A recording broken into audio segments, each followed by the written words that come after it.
ನಮಸ್ಕಾರ. ನನ್ನ ನೆಚ್ಚಿನ ವಿದ್ಯಾರ್ಥಿಗಳಿಗೆ ಇವತ್ತು ನಾವು ಸಪ್ಲಿಮೆಂಟರಿ ರೀಡಿಂಗ್ 2 ಅನ್ನು ಕಲಿಯೋಕ್ಕಿಂತ ಮುಂಚೆ ನಾನು ಲಕ್ಷ್ಮೀ ನೇಗ್ನ ನಿಮಗೆ ಪ್ರೆಸೆಂಟ್ ಕ್ಲಾಸಸ್ ಬಗ್ಗೆ ಎರಡು ಮಾತುಗಳನ್ನು ಹೇಳಲು ಇಷ್ಟಪಡ್ತೀನಿ. ಪ್ರೆಸೆಂಟ್ ಕ್ಲಾಸಸ್ ಇದು ಗ್ರಾಮೀಣ 10ನೇ ತರಗತಿಯ ಕನ್ನಡ ಮಾಧ್ಯಮದ ವಿದ್ಯಾರ್ಥಿಗಳಿಗಾಗಿ ತಯಾರಿಸಿದಂತಹ ಆನ್ಲೈನ್ ಕೋಚಿಂಗ್ ಕ್ಲಾಸಸ್ ಆಗಿದೆ. ಇಲ್ಲಿ ಗಣಿತ, ವಿಜ್ಞಾನ, ಸಮಾಜಶಾಸ್ತ್ರ, ಇಂಗ್ಲೀಷ್, ಕನ್ನಡ, ಹಿಂದಿ ಹೀಗೆ 6 ವಿಷಯಗಳನ್ನು ನುರಿತ ಶಿಕ್ಷಕರಿಂದ ತಮಗೆಲ್ಲ ಬೋಧಿಸಲಾಗುತ್ತದೆ. ಇಲ್ಲಿ ನಾವು ಕೇವಲ ಪಠ್ಯಪುಸ್ತಕಗಳನ್ನು ಮಾತ್ರ ಬಳಸದೆ smart board, video clips, audio clips ಹೀಗೆ ನಾನಾ ಥರದ ಟೀಚಿಂಗ್ ಏಡ್ಸ್ ಉಪಯೋಗ ಮಾಡಿ ನಿಮಗೆ ಪಾಠಗಳನ್ನು ಬೋಧಿಸುತ್ತೇವೆ. ನಾವು ನಿಮ್ಮಲ್ಲಿ ಯೋಚನಾ ಶಕ್ತಿಯನ್ನು ಅಭಿವೃದ್ಧಿಗೊಳಿಸುವ ಪ್ರಯತ್ನದಲ್ಲಿದ್ದೇವೆ ಹಾಗೂ ವಿಷಯವನ್ನು ಆಳವಾಗಿ ತಿಳಿಸಿಕೊಡುವ ಪ್ರಯತ್ನದಲ್ಲಿದ್ದೇವೆ ಮತ್ತು ನಿಮ್ಮಲ್ಲಿ ಪ್ರಶ್ನೆ ಕೇಳುವಿಕೆಯ ಸಾಮರ್ಥ್ಯವನ್ನು ಹೆಚ್ಚಿಸುವ ಪ್ರಯತ್ನವನ್ನು ನಾವು ಮಾಡ್ತಾ ಇದ್ದೇವೆ. ಹಾಗಾದರೆ ಇವತ್ತಿನ ಕ್ಲಾಸಿಗೆ ತಾವೆಲ್ಲರೂ ಸಿದ್ಧರಿದ್ದೀರಾ? ಓಕೆ. ನಾವು ಯಾವ ಪಾಠವನ್ನು ಕಲಿತಾ ಇದ್ದೀವಿ ಅಂದರೆ ಡಿಕ್ಕಿ ಡೋಲ್ಮಾ ಅವರು ತಮ್ಮ ಬರೆದಂಥ ಆತ್ಮಕಥನ, ಮೌಂಟ್ ಎವರೆಸ್ಟನ್ನು ಹತ್ತಿ ಇಳಿದ್ರಲ್ಲ ಅವರು ಆತ್ಮಕಥನದ ಪಾಠವನ್ನು ನಾವು ಇವತ್ತು ಕಲಿಯಾಕತ್ತೀವಿ. ಎಷ್ಟು ತಾಸು ಪ್ರಾಕ್ಟೀಸ್ ಮಾಡ್ತಿದ್ರು ಅಂತಂದ್ರೆ 4 ತಾಸು ಡೈಲಿ ಅವರು ಮೌಂಟೇನಿಯರಿಂಗ್ ಪ್ರಾಕ್ಟೀಸ್ ಮಾಡ್ತಿದ್ರು. ಇದು ಪ್ರಶ್ನೆ ಬರ್ತಾವೆ ನಿಮ್ಗೆ, ಮಲ್ಟಿಪಲ್ ಚಾಯ್ಸ್ ಕ್ವಶನ್ ಒಳಗೆ ಬರ್ಬೋದು, ಟ್ರೂ ಆರ್ ಫಾಲ್ಸ್ ಒಳಗೆ ಬರ್ಬೋದು. ಆದ್ದರಿಂದ ತಾವು ಏನು ಮಾಡಬೇಕು, ಲಕ್ಷ್ಯ ಕೊಟ್ಟು ನಾ ಹೇಳೋದನ್ನೆಲ್ಲ ಕೇಳ್ಕೋಬೇಕು. ಓಕೆ, ಈಗ ನೋಡ್ರಿ ನೆಕ್ಸ್ಟ್ ಪ್ಯಾರಾಗ್ರಾಫ್ ನಾವು ಕಲ್ತೇವಿ ಅಂದರೂ ಒಂದು ಸ್ವಲ್ಪ ಏನು ಮಣ್ಣು ಮತ್ತೊಂದು ಸಲ ಇದನ್ನು ಮಣ್ಣು. More than the physical or mental problems, my biggest headache was my financial situation. When I was getting ready for the final frontier, my father was bedridden and a lot of money was needed for his treatment. So, the family had very little to offer me. We had to take a specific amount with us, which was really big for me. Yet, I never once considered leaving the spot. ಇಲ್ಲಿ ನೋಡ್ರಿ, more than the physical or mental problems. Physical problems ಏನಿದ್ದು, mountaineering ಅಷ್ಟು ಸರಳವಾದಂತಹ adventure ಅಲ್ಲ, ಸಾಹಸ ಅದು. ಅಷ್ಟು ಸರಳವಾಗಿ ಮಾಡುವಂಥದ್ದಲ್ಲ, ಭಾಳ ಕಷ್ಟಪಡಬೇಕಾಗ್ತೈತಿ. ನೀವು ಫಿಸಿಕಲಿ ಭಾಳ ಹೆಲ್ದಿ ಇರಬೇಕು, ರೆಗ್ಯುಲರ್ಸ್ ಟ್ರೈನಿಂಗ್ ಇರಬೇಕು. ಮೆಂಟಲ್ ಪೇನ್ ಏನಿತ್ತು ಡಿಕ್ಕಿ ಡೋಲ್ಮಾ ಅವರಿಗೆ, ಅವರು 11 ವರ್ಷದೊಳಗಿದ್ದಾಗ ಅವ್ರ ತಾಯಿ ತೀರ್ಕೊಂಡಿದ್ರು, ತಾಯಿ ನಂತರ ಅವ್ರ ಅಣ್ಣ ತೀರ್ಕೊಂಡಿದ್ರು, ಆಮೇಲೆ ಅವ್ರ ತಂದೆಯವರು ಬೆಡ್ ರಿಡನ್ ಇದ್ದರು, ಅವ್ರಿಗೆ ಸಾಕಷ್ಟು ದುಡ್ಡು ಖರ್ಚು ಮಾಡಕತ್ತಿದ್ರು ಟ್ರೀಟ್ಮೆಂಟ್ಗಾಗಿ. ಇದೆಲ್ಲ ಅಲ್ಲದ್ಲೇ ಏನಿತ್ತು ಅಂತಂದ್ರೆ ದುಡ್ಡಿನ ಸಮಸ್ಯೆ ಭಾಳ ಇತ್ತು ಅವರಿಗೆ. ಓಕೆ, ದುಡ್ಡಿನ ಸಮಸ್ಯೆ ಭಾಳ ಇತ್ತು. ಯಾಕಿತ್ತು ಅಂತಂದ್ರೆ ಅವರು ಯಾವಾಗ ಫೈನಲ್ ಫ್ರಂಟಿಯರ್ಗೆ ಮೌಂಟ್ ಎವರೆಸ್ಟ್ ಲಿಸ್ಟ್ ಒಳಗೆ ಅವ್ರದ್ದು ಒಂದು ಹೆಸರು ಬಂತಲ್ಲ, ಇನ್ನೇನು ಮೌಂಟ್ ಎವರೆಸ್ಟ್ ಹತ್ತಾಕಿ ಇಷ್ಟು ಜನ ಫೈನಲ್ ಲಿಸ್ಟ್ ರೆಡಿಯಾಗೈತಿ ಅಂದಾಗ ಅವರು ನಿರ್ದಿಷ್ಟವಾದಂತಹ ಒಂದಿಷ್ಟು ಹಣವನ್ನು ತಮ್ಮೊಂದಿಗೆ ತೆಗೆದುಕೊಂಡು ಹೋಗಬೇಕಾಗಿತ್ತು. ಆ ಹಣ ಹೊಂದಿಸೋಕ್ಕೂ ಅವರಿಗೆ ಸಾಧ್ಯ ಆಗಲಿಲ್ಲ. ಯಾಕಂದ್ರೆ ಅವ್ರ ತಂದೆಯರು ಹಾಸಿಗೆ ಹಿಡಿದಿದ್ರು, ಅವ್ರಿಗೆ ಚಿಕಿತ್ಸೆಗಾಗಿ ಸಾಕಷ್ಟು ಹಣ ಖರ್ಚು ಮಾಡಾಕ್ತಿದ್ರು ಅವ್ರ ಫ್ಯಾಮಿಲಿ ಮೆಂಬರ್ಸ್. ಅಂದರೂ we had to take a specific amount which was really big for me. ಅವ್ರಿಗೆ ಸಾಧ್ಯ ಆಗತ್ತಿರ್ಕಿಲ್ಲ ಅಂದರೂ ಅವ್ರು ಏನು ಮಾಡಿದ್ರು, ಐ ನೆವರ್ ಒನ್ಸ್ ಕನ್ಸಿಡರ್ಡ್. ಇದೆಲ್ಲ ನನಗೆ ಸಮಸ್ಯೆಗಳು ಎದುರಿಸಿದ್ರು ನನ್ನ ಕನಸನ್ನು ನನಸು ಮಾಡಿಸೋಕ್ಕಾಗಿ ಹಿಂದೇಟು ಹಾಕಲಿಲ್ಲ ಅಂತ ಹೇಳ್ತಾರೆ. ಈ ಸೆಂಟೆನ್ಸನ್ನು ನೀವು ಭಾಳ ಚೆನ್ನಾಗಿ ಅರ್ಥ ಮಾಡ್ಕೋಬೇಕು. ಯಾಕಂದ್ರೆ ಕಷ್ಟಗಳು ಬಂದೇ ಬರ್ತಾವೆ. ನೀವು ಏನು ಯಶಸ್ಸಿನ ಹಾದಿಯತ್ತ ಹೆಜ್ಜೆ ಹಾಕ್ತಾ ಇರ್ತೀರಲ್ಲ, ಯಾವುದೋ ಅಷ್ಟು ಸರಳವಾಗಿ ನಿಮಗೆ ಸಿಗೋದಿಲ್ಲ. ನೋಡ್ರಿ, ಶಾರ್ಟ್ಕಟ್ ಹುಡುಕಿ ಲೇಜಿತನ ಮಾಡಿಬಿಟ್ರೆ, ಲೇಜಿ ಅಂದ್ರೇನು, ಆಲಸ್ಯತನವನ್ನು ನೀವು ತೋರಿಸ್ಬೇಕು ಅಂತಂದ್ರೆ ಅದು ಸರಳವಾಗಿ ನೀವು ಮಾಡ್ಬೋದು. ಮುಂಜಾನೆ 5 ಗಂಟೆ ಕೇಳೋದಂದ್ರೆ ತ್ರಾಸ ಆಗ್ತೈತಿ, ಅಲಾರಾಮ್ ಮತ್ತೆ ಬಂದ್ ಮಾಡಿ ಮಕ್ಕೋಬೇಕು ಅನಿಸ್ತೈತಿ. ಅದ ಮುಂಜಾನೆ 10 ಗಂಟೆ ಕೇಳೋದಂದ್ರೆ ಅದ್ರೊಳಗೆ ಏನೂ ತ್ರಾಸ ಇಲ್ಲೇ ಇಲ್ಲ, ಹೌದಿಲ್ಲ? ಸೊ ಚಾಲೆಂಜಸ್ ಯಾವಾಗ ಬರ್ತಾವೆ ನೋಡ್ರಿ, ನಾವು ಯಾವಾಗ ಒಂದು ಧೈರ್ಯದಿಂದ ಎದುರಿಸ್ತೀವಿ ಅವಾಗ ನಮಗೆ ಏನಾಗ್ತೈತಿ, ಯಶಸ್ಸು ಅನ್ನೋದು ಸಿಗ್ತೈತಿ, ಸಕ್ಸಸ್ ಅನ್ನೋದು ಸಿಗ್ತೈತಿ, ಹೌದಿಲ್ಲ? ಸೊ ಹಂಗೆ ಡಿಕ್ಕಿ ಡೋಲ್ಮಾ ಅವ್ರದ್ದು ಏನು ಇವರು ಸಕ್ಸಸ್ಫುಲ್ ಆದ್ರೆ 19 ಇಯರ್ಸ್ ಏಜ್ ಒಳಗನ ಮೌಂಟ್ ಎವರೆಸ್ಟ್ ತುದಿಯನ್ನು ಹತ್ತಿ ನಿಂತ್ರಲ್ಲ, ವರ್ಲ್ಡ್ಸ್ ಯಂಗೆಸ್ಟ್ ಮೌಂಟೇನಿಯರ್ ಅಂತ ಹೇಳಿ, ಅದು ಅಷ್ಟು ಸರಳವಾದಂಥದ್ದು ಇರಾಕಿಲ್ಲ. ಆದರೂ ಅವ್ರು ಏನು ಮಾಡಿದ್ರು, ಎಷ್ಟೇ ಕಷ್ಟಗಳು ಬಂದ್ರೂ ಅವನ್ನೆಲ್ಲ ಚಾಲೆಂಜಸ್ ಅಂತೇಳಿ ತಗೊಂಡು ಮುಂದುವರಿತಾ ಹೋದರು. ಹಂಗೆ ನೀವು ಏನು ಮಾಡಬೇಕು, ಬೆಳಿಗ್ಗೆ 5ಕ್ಕೆ ಎದ್ದು ಅಭ್ಯಾಸ ಮಾಡೋದು ಭಾಳ ಕಷ್ಟ ಅನಿಸಿದ್ರೆ ಚಾಲೆಂಜ್ ಅಂತ ತಗೋಬೇಕು. ನನ್ನಿಂದ ಯಾಕೆ ಸಾಧ್ಯ ಇಲ್ಲದ, ನಾ ಸಾಧ್ಯ ಮಾಡೇ ತೋರಿಸ್ತಾನಂತ ಹೇಳಿ ಬೆಳಗಿನ ಮುಂಜಾನೆ ಫ್ರೆಶ್ ವಾತಾವರಣದೊಳಗೆ ನೀವು ಅಭ್ಯಾಸ ಮಾಡಿದರೆ ಎಲ್ಲ ನೆನ್ಪಿಟ್ಕೊಳಕ್ಕೆ ಸಾಧ್ಯ ಆಗ್ತೈತಿ. ಡಿಸ್ಟರ್ಬೆನ್ಸ್ ಏನೂ ಇರೋದಿಲ್ಲ ಅವಾಗ, ಹೌದಿಲ್ಲ? ಸೊ ಕಷ್ಟಪಟ್ಟರೆ ನಾವು ಯಾವತ್ತು ಮುಂದೆ ಬರ್ತೇವೆ ಅನ್ನುವಂಥದ್ದು ನೀವು ತಲೆಯಾಗ ನೆನ್ಪಿಟ್ಕೊಳ್ಬೇಕು. ನೋಡಿರಿ, ಡಿಕ್ಕಿ ಡೋಲ್ಮಾ ಲೆಸನ್ದಿಂದ ನೀವು ಕಲಿಯೋದು ಭಾಳ ಐತಿ, ಹೌದು? ನೆಕ್ಸ್ಟ್ ಪ್ಯಾರಾಗ್ರಾಫ್ ನೋಡೋಣ. Besides mountaineering, I love to listen to music, especially old Hindi film songs. I lost my father a year and a half after scaling the Everest.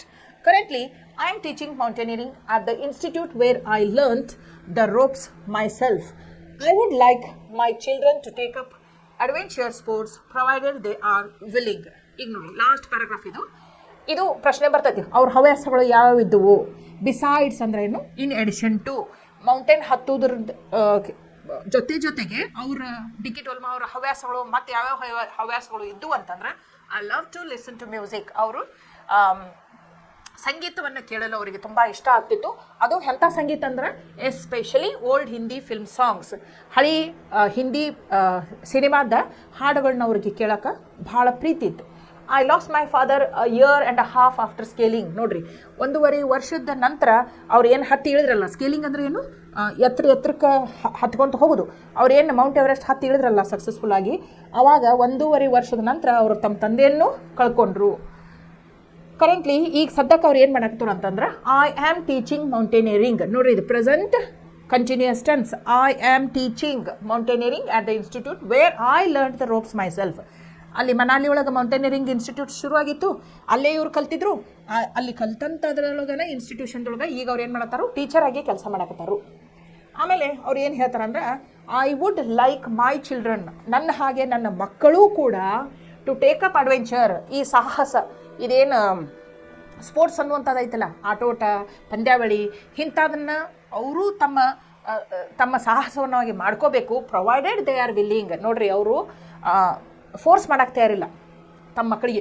ನಾ ಮೌಂಟೇನಿಯರಿಂಗ್ ಮಾಡೇನಿ, ನಾ ಯಂಗೆಸ್ಟ್ ಏಜ್ ಒಳಗೆ 19 ಇಯರ್ಸ್ ಇದ್ದಾಗ mountain ಹತ್ತಿಳಿದೇನಿ, ನೀವು 18 ವರ್ಷ ಇದ್ದಾಗ ನಾ ಹತ್ತಿಳಿದು ವರ್ಲ್ಡ್ ರೆಕಾರ್ಡ್ ಬ್ರೇಕ್ ಮಾಡಬೇಕು, ನಂದ ರೆಕಾರ್ಡ್ ಬ್ರೇಕ್ ಮಾಡಬೇಕು, ಹಿಂಗೆ ಪ್ರೆಷರೈಸ್ ಮಾಡಿದ್ರಾಗ ಅರ್ಥ ಇಲ್ಲ. ನೀವು ಸ್ವ ಇಚ್ಛಾಲೆ ಮಾಡೋದು, ತಿಳ್ಕೊಂಡು ಮಾಡೋದು ಭಾಳ ಇಂಪಾರ್ಟೆಂಟ್. ಈಗ ಯಾರೋ ಒಬ್ರು ಹೇಳ್ತಾರೋ ಅಭ್ಯಾಸ ಮಾಡು, 5ಕ್ಕೆ 7, ಹಿಂಗೆ ಮಾಡು, ಹಿಂಗೆ ಕುಂಡ್ರು, ಹಿಂಗೆ ಓದು, ಇದು ಹೇಳಿಸ್ಕೊಂಡು ಮಾಡಿದ್ರಾಗ ಅರ್ತಿಲ್ಲ.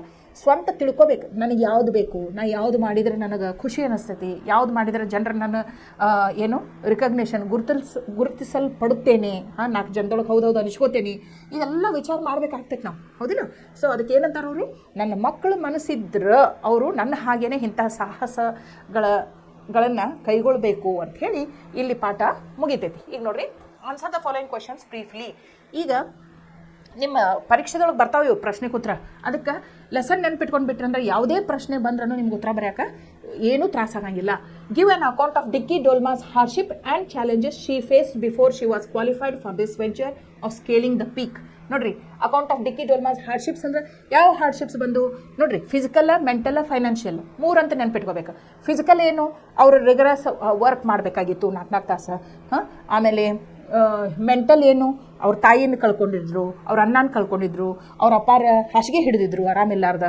ಆಮೇಲೆ ಫೈನಾನ್ಷಿಯಲ್ ಅಂದರೆ ಏನು, ಅವರೊಂದು ಸ್ಪೆಸಿಫಿಕ್ ಅಮೌಂಟನ್ನು ಕ್ಯಾರಿ ಮಾಡಬೇಕಾಗಿತ್ತು. ಆ ಲಿಸ್ಟ್ ಒಳಗೆ ಅವ್ರು ಸೆಲೆಕ್ಟ್ ಆದ ನಂತರ ಅದನ್ನು ಅವ್ರಿಗೆ ಹೊಂದಿಸ್ಕೊಳಕ್ಕೆ ಸಾಧ್ಯವಾಗಲಾರ್ದಷ್ಟು ಅವರಿಗೆ ಹಣಕಾಸಿನ ತೊಂದರೆ ಇತ್ತು.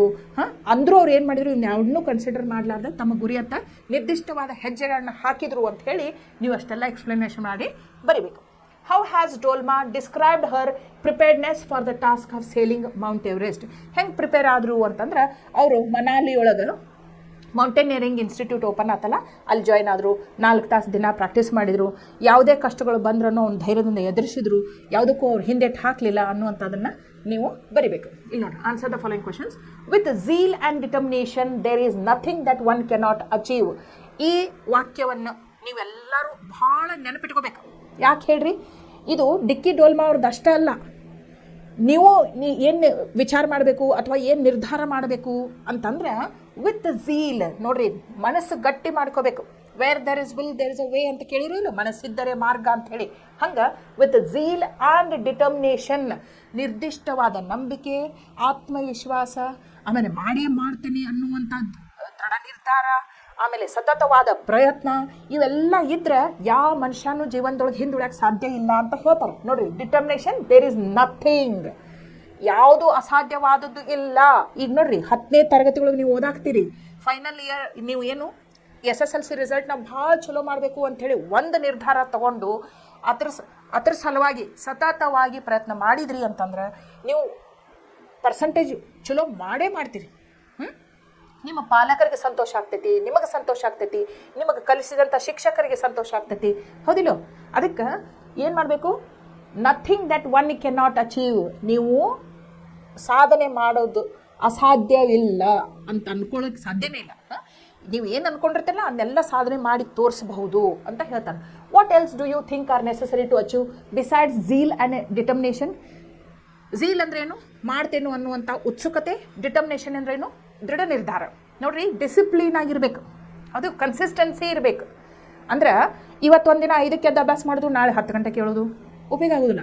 ಸೊ ಡೇ 1 ನೀವು ಏನು 10th ಸ್ಟ್ಯಾಂಡರ್ಡ್ ರಿಸಲ್ಟ್ನ ಚಲೋ ಮಾಡ್ತೀನಿ ಅಂತ ನಿರ್ಧಾರ ಮಾಡ್ಕೋತಿರಲ್ಲ, ಅದಕ್ಕೆ ಸತತವಾಗಿ ಪ್ರಯತ್ನವನ್ನು ಮಾಡ್ಬೇಕು. ನೀವು ಒಂದಿನ ಮಾಡೋದು ಒಂದಿನ ಬಿಡೋದು ಅಲ್ಲ.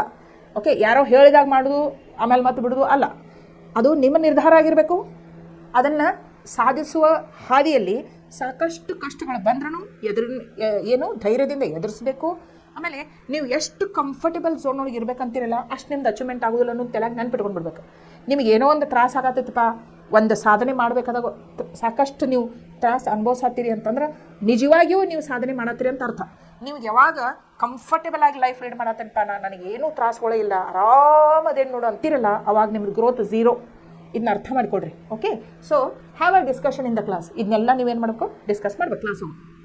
Narrate the adventurous story of Dicky Dolma in your own words. ಈಗ ನೀವೇನು ಮಾಡಬೇಕು ಅಂತಂದ್ರೆ, ನಿಮ್ಮ ಸ್ವಂತ ವಾಕ್ಯದೊಳಗೆ ಡಿಕ್ಕಿ ಡೋಲ್ಮಾ ಅವರ ಏನು ಅಡ್ವೆಂಚರಸ್ ಅಂದರೆ ಏನು, ಸಾಹಸದ ವರ್ಣನೆಯನ್ನು ಮಾಡ್ಬೇಕು. ಅಂದ್ರೆ ಲೆಸನ್ದೊಳಗೆ ಅವರು ಹೆಂಗೆ ಎಷ್ಟು ಸಣ್ಣವ್ರು ಇದ್ದಾಗ ಅವರು ಮೌಂಟೇನ್ ಹತ್ತಬೇಕನ್ನುವಂಥ ಆಸೆ ಇತ್ತು, ಯಾವ ಕಾರಣದಿಂದ ಆ ವಿಚಾರ ಅವ್ರಿಗೆ ಬರ್ತಿತ್ತು, ಅದು ಯಾಕೆ ಅವರಿಗೆ ಹೊಸಾದ ವಿಷಯ ಅನ್ನಿಸ್ಲಿಲ್ಲ. ಯಾಕಂದರೆ ಎದ್ದ ತಕ್ಷಣ ಅವ್ರು ಮುಂಜಾನೆ ತಮ್ಮ ಬಾಗಿಲಾಗ ಹೋಗಿ ನಿಂತು ಕೂಡಲೇ ಸುತ್ತಮುತ್ತು ಏನು ನೋಡ್ತಿದ್ರು ಅವರು, ಈ ಪರ್ವತ ಶ್ರೇಣಿಗಳನ್ನು ನೋಡ್ತಿದ್ರು ಅವರು. ಅದು ಹೊಸ ವಿಷಯ ಆಗಿರ್ಕಿಲ್ಲ ಅವರಿಗೆ ಯಾವತ್ತೂ ಸಣ್ಣಾಗಿದ್ದಾಗಿಂದೂ ಮನಸ್ಸಿನಾಗ ಇದ್ದೇ ಇತ್ತು, ನಾವು ಒಂದಿನ ಈ ಪರ್ವತದ ಶ್ರೇಣಿಯ ತುದಿಯಲ್ಲಿ ನಿಂತು ಜಗತ್ತನ್ನು ನೋಡಬೇಕು ಅನ್ನುವಂಥದ್ದು ಅವ್ರ ಮನಸ್ಸೊಳಗೆ ಯಾವಾಗಲೂ ಇತ್ತು. ಸೊ ಅವ್ರಿಗೆ ಹೆಂಗೆ ಸಾಧಿಸಿದ್ರು, ಅದನ್ನು ತಾವು ಅಂದ್ಕೊಂಡಂತಹ ಸಾಧನೆಯನ್ನು ಎಷ್ಟು ಛಲದಿಂದ ಅವರು ಸಾಧಿಸಿದ್ರು, ಎಷ್ಟು ಸಾಹಸದಿಂದ ಸಾಧಿಸಿದ್ರು, ಎಷ್ಟು ಧೈರ್ಯದಿಂದ ಸಾಧಿಸಿದ್ರು, ಇಷ್ಟೆಲ್ಲ ನೀವೇನು ಮಾಡಬೇಕು, ಲೆಸನ್ ಸಮರಿ ಒಮ್ಮೆ ನೋಡ್ಕೊಂಡು ಬಿಟ್ರೆ ಅಂದ್ರೆ ಈ ಪ್ರಶ್ನೆಗೆ ಉತ್ತರನ ಬರೋಕೆ ನಿಮಗೆ ಏನೂ ಡಿಫಿಕಲ್ಟಿ ಆಗೋದಿಲ್ಲ. ಸೊ ಇವತ್ತಿಗೆ ನಮ್ಮದು 10th ಸ್ಟ್ಯಾಂಡರ್ಡ್ ಇದೇನು ಫಸ್ಟ್ ಸೆಮೆಸ್ಟರ್ದ ಸಿಲೆಬಸ್ ಇತ್ತಲ್ಲ, ಅದು ಇಲ್ಲಿಗೆ ಮುಗೀತು. ನಾವು ಇನ್ನು ನೆಕ್ಸ್ಟ್ 2nd ಸೆಮೆಸ್ಟರ್ ಇಂಗ್ಲೀಷ್ ಕ್ಲಾಸಸನ್ನು ಶುರು ಮಾಡ್ಕೊಳ್ಳೋಣ. ಇವತ್ತಿಗೆ ಇಲ್ಲೇ ಮುಕ್ತಾಯ ಮಾಡ್ತೀನಿ. ಧನ್ಯವಾದಗಳು.